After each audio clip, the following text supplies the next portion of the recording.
Ruth का ताल्लुक मोआब से था और ये अलीमल्क और नौमी की बहू थी।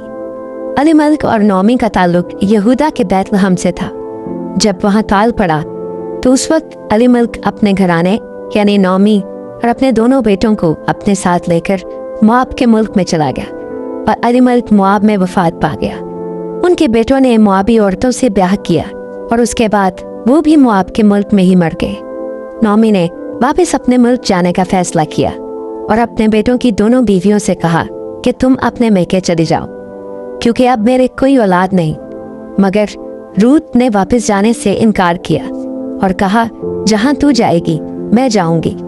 तेरे लोग मेरे लोग, तेरा खुदा मेरा खुदा। मौत के सिवा अगर कोई चीज हमें जुदा करे तो खुदा मेरे साथ भी ऐसा ही करे। यूं रूथ अपनी सास नौमी के साथ बैतलहम चली गई।